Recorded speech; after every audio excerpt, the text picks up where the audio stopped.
کا جو ہمارا ٹاپک ہے وہ گورنمنٹ سے ریلیٹ کرتا ہے. Define government, what are the elements of government,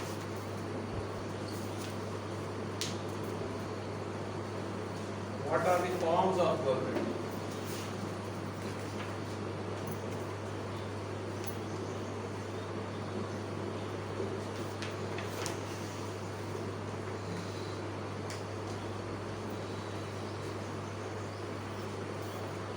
تو اس میں گورنمنٹ کے کنسیپٹ کو سمجھنے کے لیے میں نے آپ کو بتایا تھا کہ کسی بھی اسٹیٹ کے امور کو رن کرنے کے لیے جو ہے وہ گورنمنٹ کا ہونا ضروری ہے. کہ گورنمنٹ ایک ایسی ساورن اتھارٹی ہوتی ہے جو اس اسٹیٹ کے امور کو چلاتی ہے, انتظامی امور کو چلاتی ہے.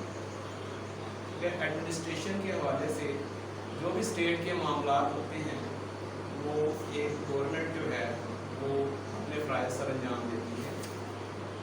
اور government is one of the important element of the state. A state cannot be formed without a government.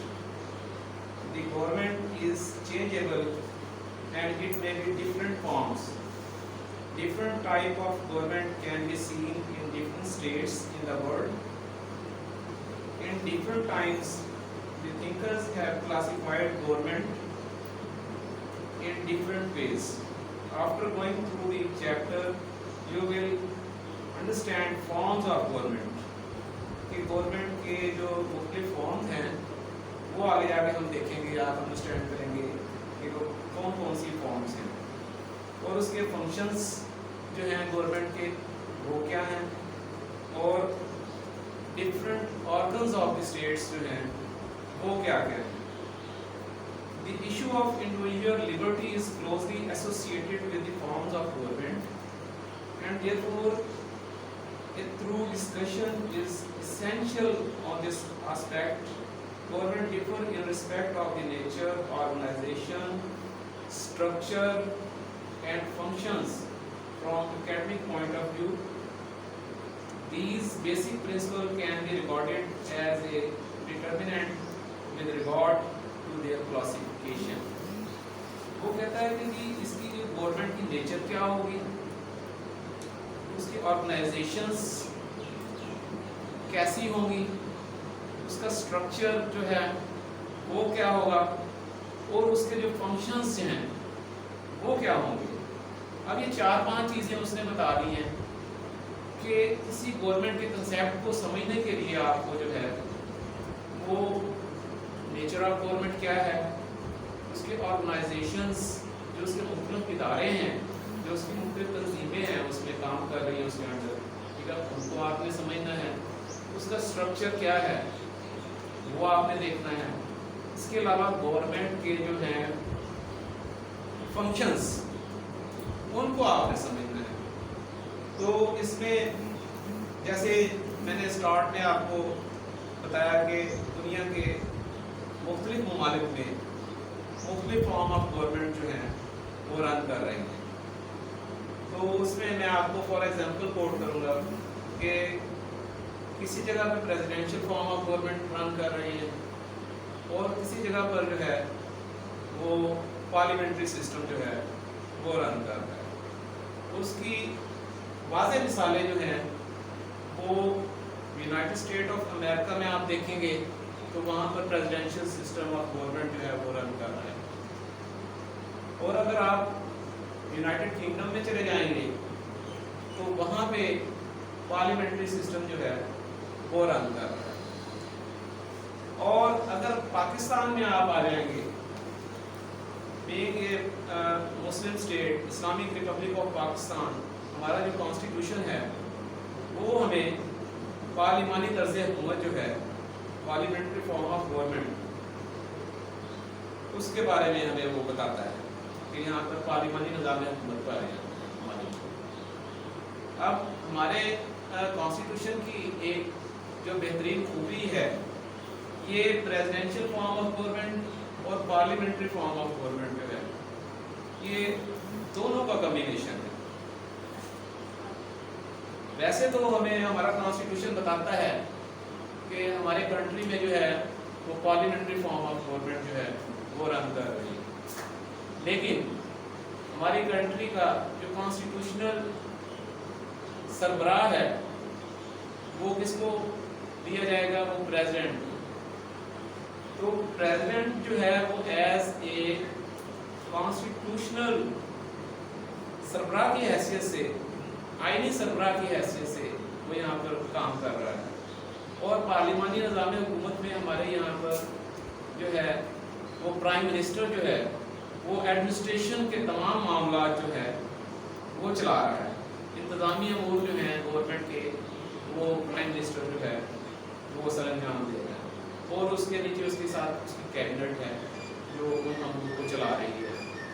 اور اس کے بعد جیسے اب ہم نے ڈسکس کیا کہ وہ یہ تو ہم نیچر آف گورنمنٹ ہم ڈسکس کر رہے تھے، پھر میں نے آپ کو 5 چیزیں بتائی ہیں، تو اس میں وہ دیکھیں گے کہ انسٹیٹیوشنس کون کون سے جو ہیں وہ پارلیمنٹری سسٹم میں جو ہے وہ پرائم منسٹر کے انڈر جو کام کر رہے ہیں۔ اسی طرح ہم نے دیکھا کہ اس میں انہوں نے ہمیں بتایا کہ جو ہے اسٹرکچر جو ہے وہ کس طرح کا ہوگا پارلیمانی نظام حکومت میں۔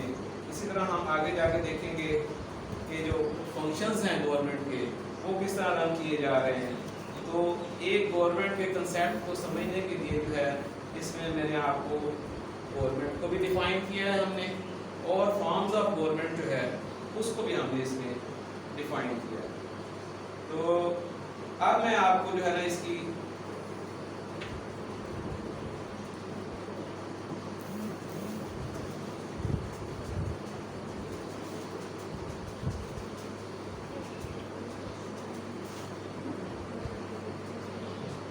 classification of principles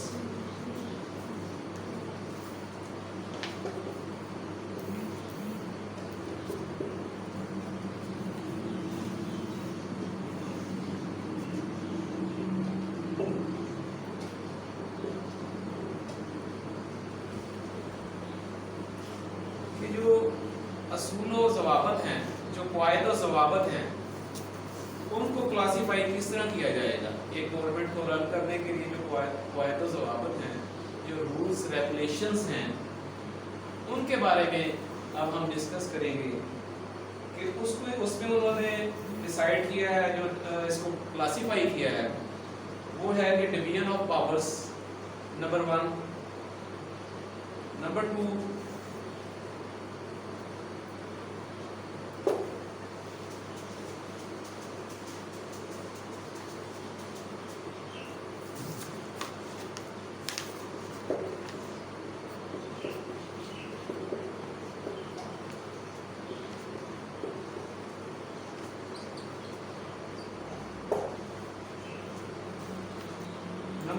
separation of powers،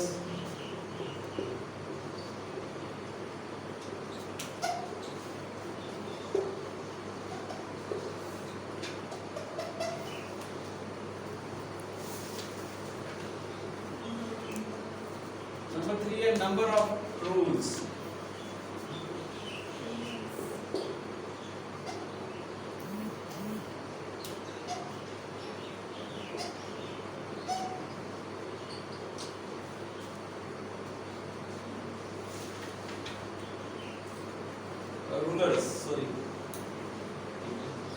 تو اس میں اب ہم نے گورنمنٹ کو کلاسیفائی کیا ہے 3 سٹیجز پہ۔